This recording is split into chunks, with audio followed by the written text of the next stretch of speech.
দরওয়াজার উপরে নাম লেখা আছে। আরবিতে বাবুন মানে হলো গেট। আরবিতে বাবুন মানে গেট, দরওয়াজা। মদিনার মসজিদে নববী শরীফে প্রতিটা দরওয়াজার উপরে নাম লেখা রয়েছে। কোন গেটের নাম আছে বাবে আবু বকর, কোন গেটের নাম আছে বাবে বেলাল। মদিনার মসজিদে নববী শরীফে কোন গেটের নাম হলো বাবে জিবরিল। মদিনার মসজিদে নববী শরীফে কোন গেটের নাম হলো বাবুস সালাম। এই বাবুস সালাম গেটটা হলো সম্পূর্ণ গেটের চেয়ে আলাদা। কি হাইছে তাই তো নাকি গেছেন তো? সব গেট একদিকে, কিন্তু বাবুস সালাম গেটের কাজ হলো একটা, আল্লাহ রাসূলকে সালাম দিতে হবে। তামাম পৃথিবীর হাজিরা ওই বাবুস সালাম গেটে প্রবেশ করে। আসসালাতু ওয়াসসালামু আলাইকা ইয়া রাসূলুল্লাহ, আসসালাতু ওয়াসসালামু আলাইকা ইয়া হাবিবাল্লাহ। একটা কথা বলবো, না বললে বলবো কি, আমার ওয়াচ করে আরাম লাগছে। আল্লাহ আল্লাহ রাসূলের কথা বলছি তো যেন আমাকে বিয়াদবি মনে হচ্ছে। এই চেয়ারটাই বসে, আমি চেয়ারে বসে ওয়াচ করি, এক জ্বালা যেন আমার যেন কেমন একটা লাগছে। নিচেই হলে যে খুব ভালো হতো, কিন্তু এমন করেছে না, নিচেই করবে সবসময়। আমার বাপ দাদারা সারা জীবন নিচেই ওয়াচ করে গেল, জানো, নিচেই ওয়াচ করলে ছোট মনে হয়। এসব কেন এনেছো কেন? সব আমাদের সেলসেলাই ছিল নি। কি চাচারা বলেন না, হিসাব বলেন, এসব আমাদের সেলসেলাই ছিল। এসব চেয়ার মিয়ার অমুক তমুক হ্যান ত্যান এসব অন্য দলমত পদদের তাদের ছিল। আমাদের সেলসেলা সবসময় ছোট হয়ে নিচেই বসার সিস্টেমই ছিল। কথা ঠিক না ভুল বলে? কিন্তু এখনকার সময় সব হুজুর মলি সাহেব কোনো কিছু বলে না, আর এরাও করে ফেলেছে। এটা একটা আদবের বেখিলাফ আমি মনে করি। কিছু লোক তো জুতো পরে ওঠে, নাউজুবিল্লাহ। না, যুগের পরিবর্তন বললে গুনাহ হবে আমি মনে করি। মানুষ পরিবর্তন হয়ে গেছে, কারণ যুগ তো আল্লাহর, সময় যুগ মানে সময় তো আল্লাহ। নষ্ট করে ফেলে সে আদব কায়দা তাজিম সেসব আর নেই। আগে একটা মানামানি ছিল, মুরব্বীদের মানতো, হাজী সাহেবদের মানতো, চাচাদের মানামানি ছিল। এখন আর সেসব আদব কায়দা বলে নেই, নষ্ট করে ফেলে। নবীর উম্মতিরা, ও মুসলমানের ছেলেরা, যুবকেরা, নওজোয়ানেরা, ও নবী পাকের প্রেমিকেরা, মুসলমানের ভাই ছেলেরা, আমার ভাইজানেরা, আমি যে কথা বলছিলাম, বাবুস সালাম গেটে যখন হাজিরা যখন প্রবেশ করে, আসসালাতু ওয়াসসালামু আলাইকা ইয়া রাসূলুল্লাহ, আসসালাতু ওয়াসসালামু আলাইকা ইয়া হাবিবাল্লাহ, আসসালাতু ওয়াসসালামু আলাইকা ইয়া শাফিউল মুসলিমিন। ও আমার ভাইরা, তামাম পৃথিবী হাজিরা সালাম দেয়। আমার নবী সবাই সালামের জবাব শুনতে পাইনি, সালামের আওয়াজ শুনতে পাইনি বলেন।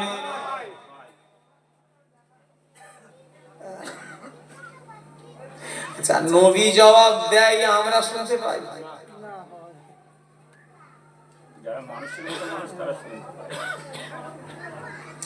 আমি তো 6 বছর আগে গেছি, আমি কিন্তু শুনতে পাইনি। ক বছর? আপনি ক বছর হলো? 7 বছর। 16 সাল, 17, 18, 2 বছর। আপনি শুনতে পেয়েছেন? আপনি গেছেন, শুনতে পেয়েছেন? যাই সালে যান, নবীর সালামের জবাব, তার মানে নবী উত্তর দেয়নি।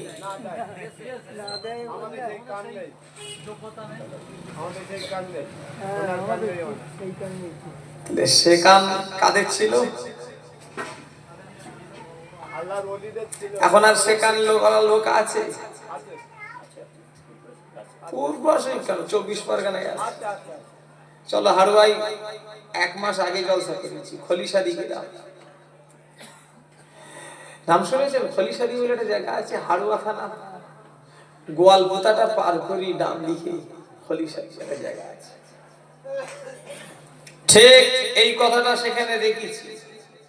এটা আল্লাহওয়ালা মানুষ, সম্ভবত দেখে বোঝা যাবে। আল্লাহওয়ালা মানুষ তো একটা দেখে বোঝা যায়। হুজুর কেবলাদের সাথী মানুষ, একদম আমার দাদুজানদের মনে হয় খুব মুরিদ, মানে একদম সুসঙ্গী মানুষ। গোল পাঞ্জাবি, একদম সুন্নতি লেবাস, আর চেহারাই যেন নূর ঝরছে। কি সুন্দর, দেখে বোঝা যাবে যে ভক্তি আসবে এখান থেকে। যে আমি এই কথাটা বলেছি, সামনে বসা দেখলাম ঝরঝর করে চোখ দিয়ে তার পানি গড়িয়ে যাচ্ছে। বেচারা দেখলাম বাচ্চা ছেলের মতো ডুকরে ডুকরে কাঁদছে। আর মুরব্বী মানুষ আমাকে বলছে, বাবা আমি মদিনায় গিয়ে আল্লাহ নবীকে সালাম দিয়েছি, আমার সালামের জবাব নবী দিয়েছে, আমি নিজে কানে শুনেছি। জোরে বলে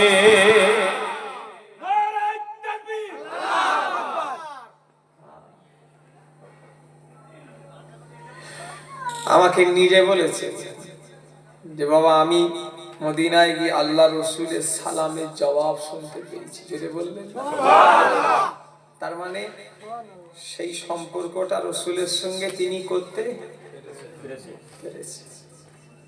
আমরা এখনো করতে পারি। নবী ছাড়া নাজাত নাই, নবী ছাড়া কোনো গতি নাই। হযরত ওমর ফারুক এক তারিখে আল্লাহ নবীকে বললেন, ইয়া রাসূলুল্লাহ, ইয়া হাবিবাল্লাহ, হুজুর আমি ওমর আপনাকে ভালোবাসি। হুজুর আমার টাকা পয়সা সোনা দানা ছেলে ফুলে সবার চেয়ে আপনাকে বেশি ভালোবাসি। তবে ইয়া রাসূলুল্লাহ, ইয়া হাবিবাল্লাহ, হুজুর আমার জীবনের চেয়ে বেশি ভালোবাসতে পারি না। আল্লাহ নবী বললেন, ও ওমর তুমি এখনো পরিপূর্ণ মুমিন হতে পারোনি। আমার দেগঙ্গার মানুষেরা আল্লাহর দিকে চেয়ে বলেন, আমরা মুমিন হতে পেরেছি বলে মনে হয়। হযরত ওমর ফারুক বলছে, টাকা পয়সা ধন দৌলত সম্পত্তি সবার চেয়ে বেশি আপনাই ভালোবাসি, তবে আমার নিজের জীবনের থেকে এখনো বেশি ভালোবাসতে পারিনি। রাসূল বললেন কি, যে তুমি এখনো পরিপূর্ণ মুমিন হতে পারো না। আচ্ছা বলে আমরা মুমিন হতে পেরেছি? আমরা টাকা পয়সার চেয়ে নবীকে বেশি ভালোবাসি, তাই তো নাকি?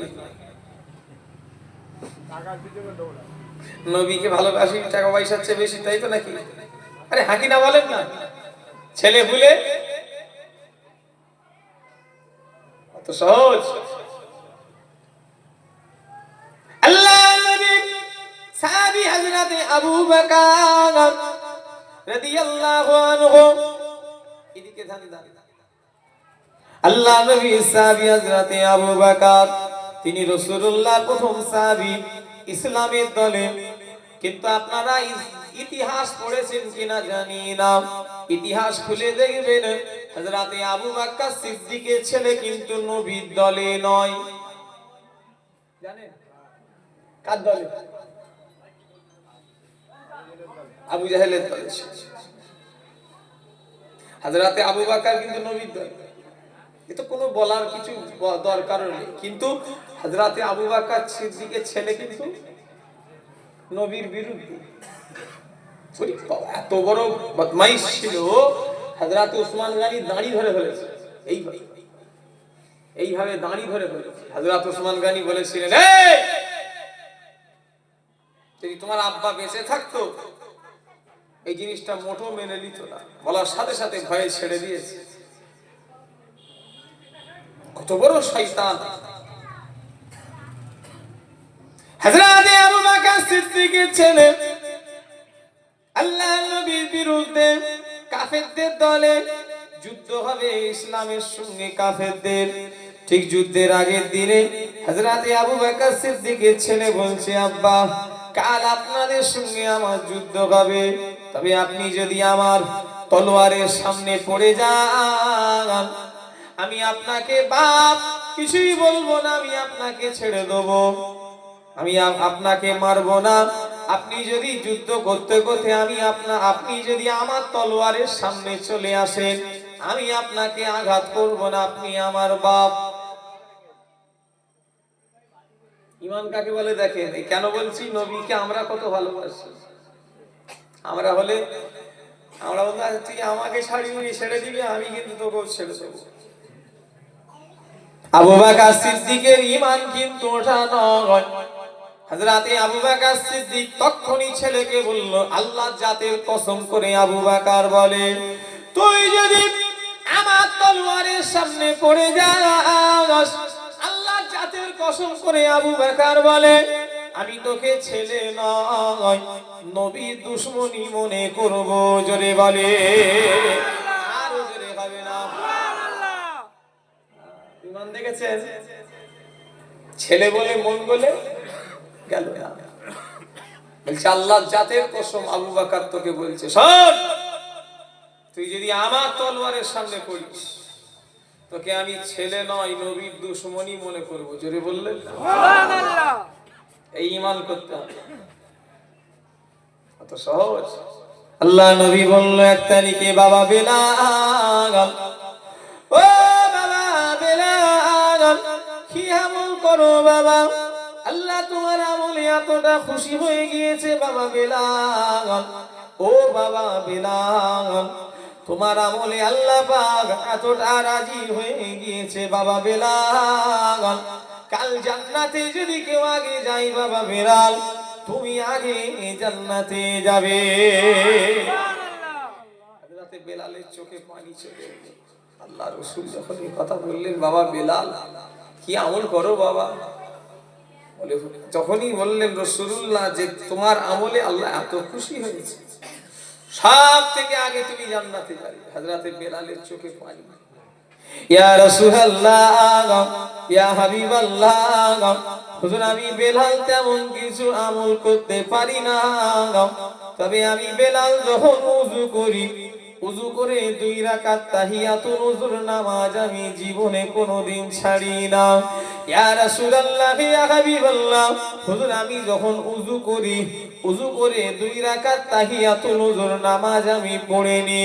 আল্লাহ নবী বলল, ও বাবা বেলাল, তোমার আমলে আল্লাহ তো রাজি হয়ে গিয়েছে, তোমার ওই আমলে আল্লাহ তোটা খুশি হয়ে গিয়েছে, সব থেকে আগে জান্নাতে তুমি যাবে বাবা বেলাল। জোরে বলে কেন? হযরতে বেলালের এত দরজা কেন? বেলাল কিন্তু কালো, গায়ের কালার আমার মতো সাদা নয়, এই যে সাদা সাদা নয়। হযরতে বেলাল কিন্তু কালো ছিল, কালো মানে সে কঠিন কালো। সে আপনার ওই মানুষ আমাদের দেশে ইন্ডিয়ায় অত কালো নেই, আপনার কোথায় সেই কি বলে না, নাইজেরিয়া, ওয়েস্ট ইন্ডিজ, কেনিয়া, এসব দেশের লোক দেখবেন আমাদের ইন্ডিয়ার মানুষ যতটা না কালো হয়, তাদের চেয়েও, এই বাবা কি হলো, বস বস যা চলে যা, তাদের চেয়েও ওদের চেহারা অনেক।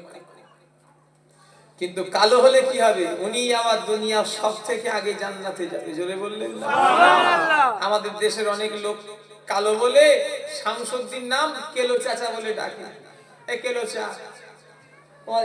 এই গ্রামে কেলো চাচা আছে নাকি গো? না, খারাপ নামে ডাকবেন না, মানুষকে খারাপ নামে ডাকতে আল্লাহ নিষেধ করেছে। শুনছেন না আমার কথা? খারাপ নামে ডাকতে নিষেধ আছে। নবীরও আল্লাহ মাফ করে। আল্লাহ নবীর একজন সাহাবী হযরতে বেলালের কথা বলছিলাম। হযরতে বেলালকে একটা দিকে আল্লাহ নবীর একজন সাহাবী যিনি সবথেকে বেশি হাদিস বর্ণনা করেছেন, হযরতে আবু হুরায়রা রাদিয়াল্লাহু তাআলা আনহু, এক তারিখে বলেছিল, ও বেলাল তুমি বলে কালো। যখনই কালো বলি একটুখানি ঠাট্টা মশকরা করেছে, হযরতে বেলালের কথাটা মনে আঘাত লেগে গিয়েছে। হযরতে আবু হুরায়রা এক তারিখে হযরতে বেলালকে একটু কালো বলে ঠাট্টা করে, বেলাল তুমি কালো। আর সব সময় তো মানুষের মাইন্ড ঠিক থাকে না, হযরতে বেলালের কথাটা নাই খুব আঘাত লেগে গেছে, মনে লেগে গেছে যে আমাকে এরকম করে বললো। হযরতে বেলাল আল্লাহ নবীর কাছে গিয়ে জানালেন, ইয়া রাসূলুল্লাহ, ইয়া হাবিবাল্লাহ, হুজুর আপনার সাহাবী আবু হুরায়রা আমাকে একটা বড় দুঃখ দিয়েছে। ইয়া রাসূলুল্লাহ, হাবিবাল্লাহ, হুজুর আমাকে কালো বলে আমাকে ঠাট্টা আর কি উপহাস করেছে। হুজুর আমার কথাটা বড় আমনে আঘাত লেগে গিয়েছে। আমার এই কথাটা খুব কষ্ট লেগেছে হুজুর। আবু হুরায়রা আমাকে কালো বলেছে, কালো বলে আমাকে খুব ঠাট্টা করেছে। আল্লাহ রাসূলের কাছে গিয়ে বেলাল খুব নালিশ জানাচ্ছে। আল্লাহ নবী বলল, ও বাবা আবু হুরায়রা, এদিকে এসো বাবা। হযরতে আবু হুরায়রা রাদিয়াল্লাহু আনহু এলেন। তুমি আমার বেলালকে কি বলেছো বাবা? এখনই আমার বেলালের কাছ থেকে তুমি ক্ষমা চেয়ে নাও, না হলে তোমার কিয়ামতের দিনে তুমি জীবনে মাফ, তোমার কবরে তুমি আর জীবনে মাফ পাবে না। কেননা এই অবস্থায় যদি বেলাল মারা যায়, তোমার নাজাত পাওয়া কিন্তু যাবে না। কেন? নামাজ পড়তে পারিনি, আল্লাহ মাফ করে দাও। মদ খেয়ে ফেলেছি, আল্লাহ মাফ করে দাও। সিনেমা দেখে ফেলেছি, আল্লাহ মাফ করে দাও। জিনা করে ফেলেছি, আল্লাহ মাফ করে ফেলো। দাড়ি কেটে ফেলেছি, আল্লাহ মাফ করে দাও। রোজা রাখতে পারিনি, আল্লাহ মাফ করে দাও। লটারি কেটে ফেলেছি, আল্লাহ মাফ করে দাও। বান্দাকে মেরেছি, মাফ হবে না। বান্দা ঠকিয়েছি, মাফ হবে না। বান্দাকে কষ্ট দিয়েছি, মাফ হবে না। বান্দাকে উল্টো পাল্টা বলেছি, মাফ হবে না। কেন?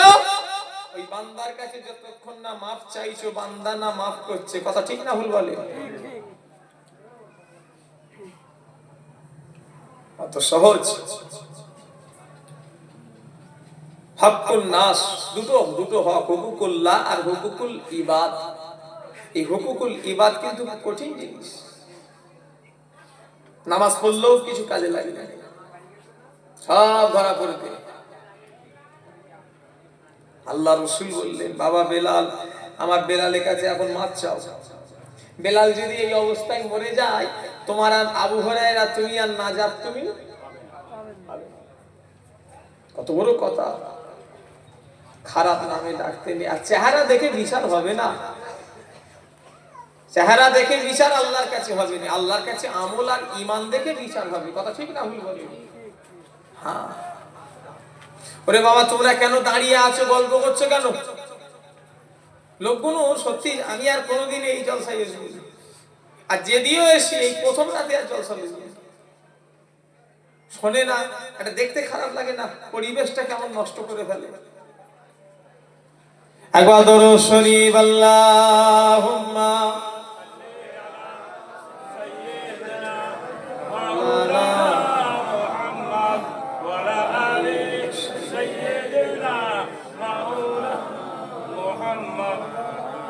হৃদয়ের গভীরে রেখেছি যারে, নূর নবীরে, আমার প্রিয় নবীরে। হৃদয়ের গভীরে রেখেছি যারে, নূর নবীরে, আমার প্রিয় নবীরে। আল্লাহুম্মা সাল্লি আলা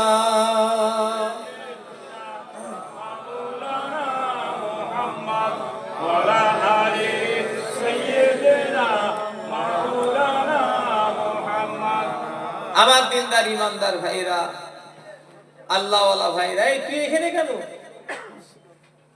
কে কে কে ডেকেছে? দেখুন কা কোথা, তোর বাড়ি কোথা? উসি নেট ওলাবো, উসি অনেক দূরে বাড়ি।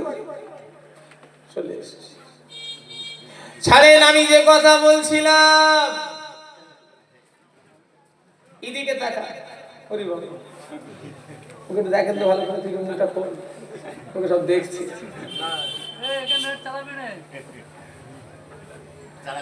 ও জানে, ও আপনাকে বলতে হবে, ও জানে আমি আছি, ও জানে।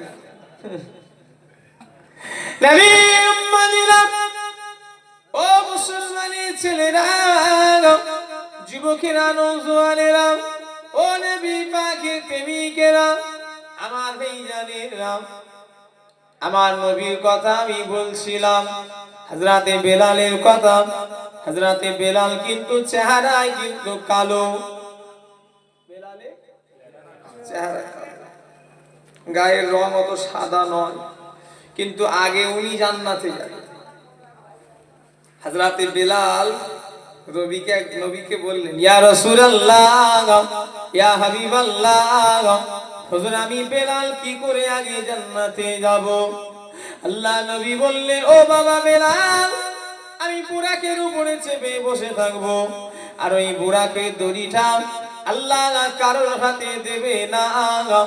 ও বাবা বেলাল, ওই বুরাকের দড়িটা আল্লাহ তোমার হাতে দেবে বাবা, আর তুমি দড়ি টেনে টেনে জান্নাতে নিয়ে যাবে। জান্নাতে দরওয়াজা খোলা থাকবে।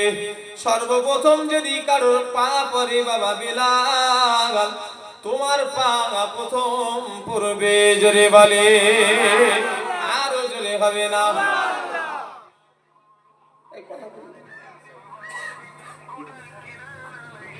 এদিকে তাকান, কি হচ্ছে?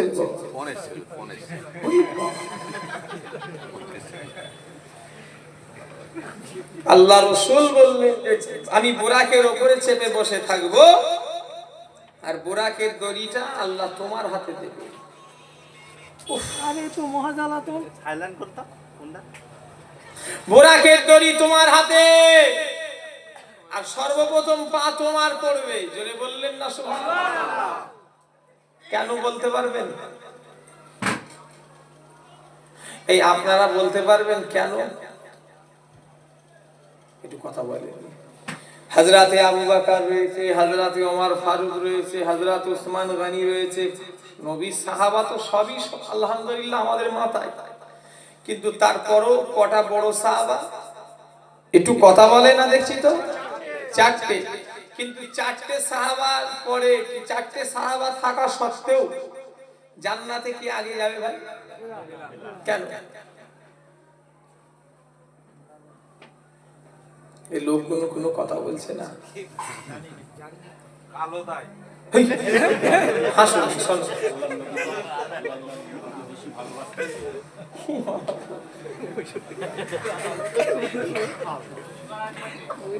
কালো হলে যদি জান্নাত হতো, তাহলে কালোদের নামাজ পড়া তাহলে সব মনে হতো নাকি?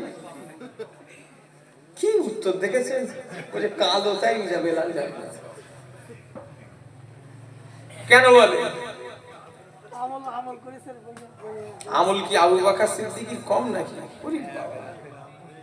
তামাম পৃথিবীর আমল এক জায়গায়, আর হযরতে আবু বকর সিদ্দিকের একটা রাতের আমলের সমতুল্য নয়। জোরে বললেন না সুবহানাল্লাহ?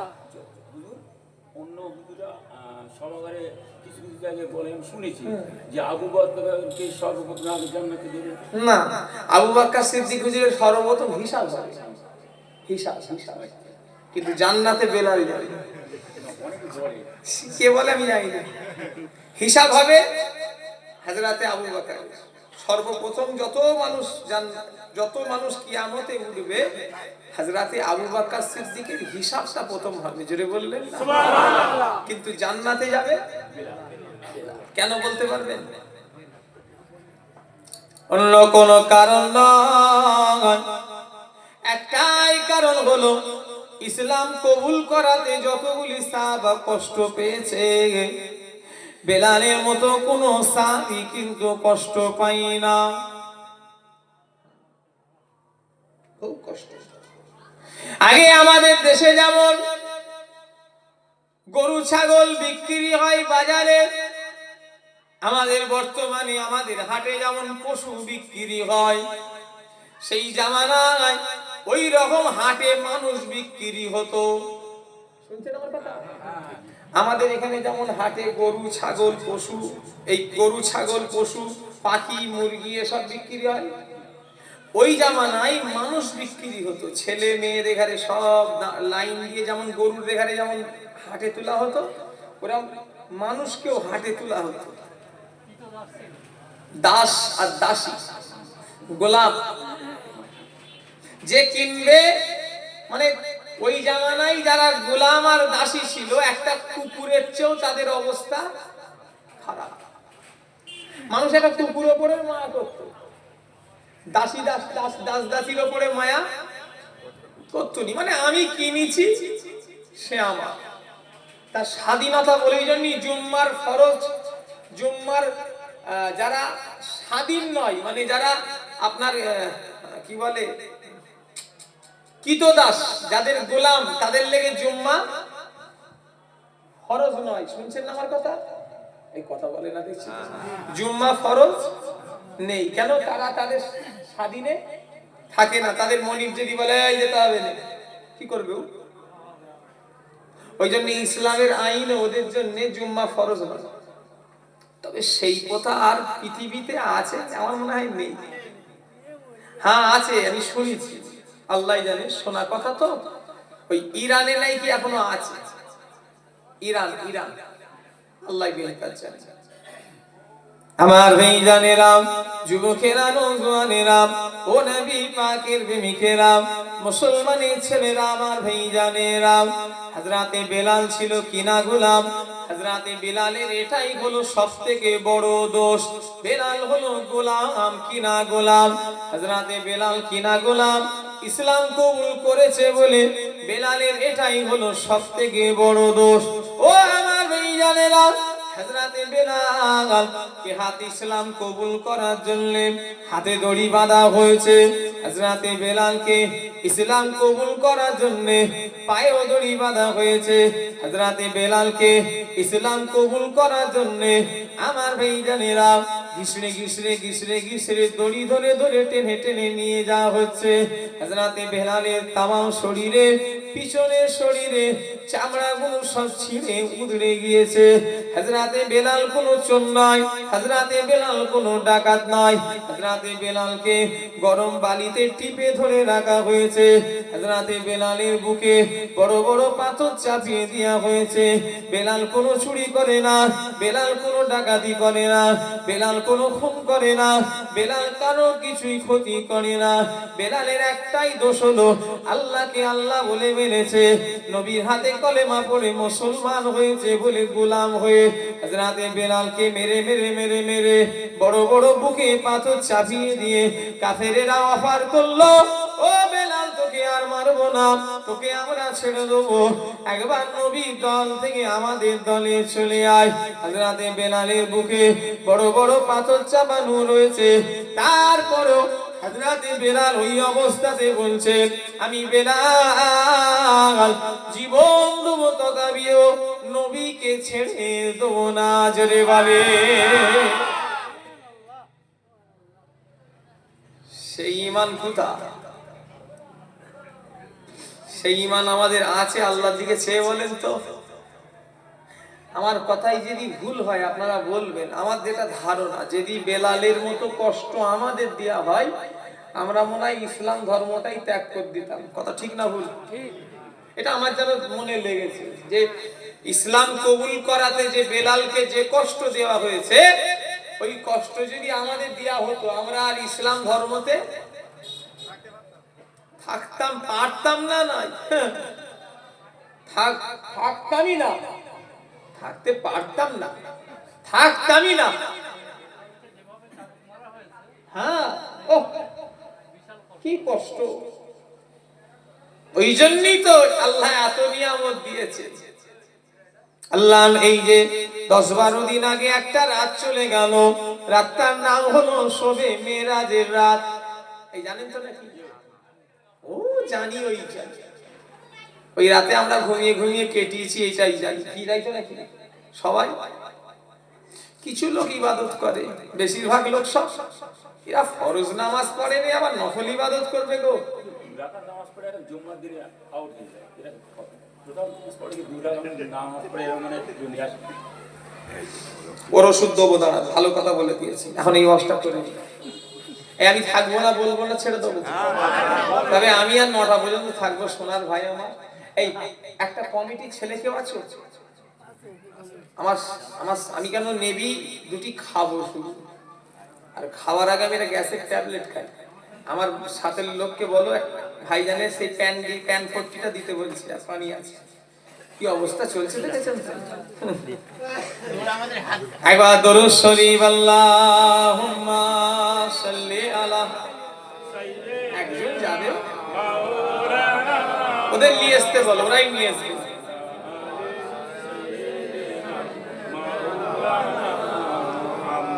আর কিছুক্ষণ বলি আর একটু বেশি বলতে হবে। না, উমির হচ্ছে তো কি হয়েছে, আমাকে জলসা আছে রে বাবা। আরে না শোনে, আরে আরে ভাইজান তুমি চুপ করো, হুজুর বলবেন না, ভাইজান বলবেন, চুপ করো।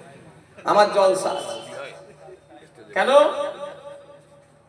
আর এক জায়গায় যেতে হবে, সেখানে কথা দিয়া আছে।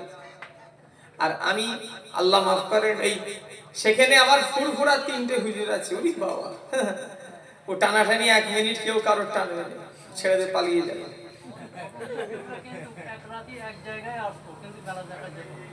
কিন্তু এখন সে আর নেই, এখন ঈদ রোজা এগিয়ে এসছে, ও টানকে আমার দাদুজান ভুল হচ্ছে আপনার। আমার দাদুজান ওয়াজ করতেন 3-4 জায়গায় একটা দিনে।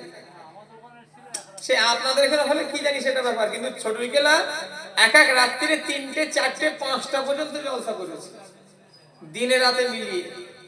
আর 3টে করে গাড়ি নিয়ে জলসায় আসতো। কটা? 3টে করে, 2টো করে গাড়ি নিয়ে জলসায় যেত। ওনার ব্যাপার আর আমার ব্যাপার, কোথায় কোথায় যাহাই সাইকেল চালায় আর কোথায় প্লেন চালায়।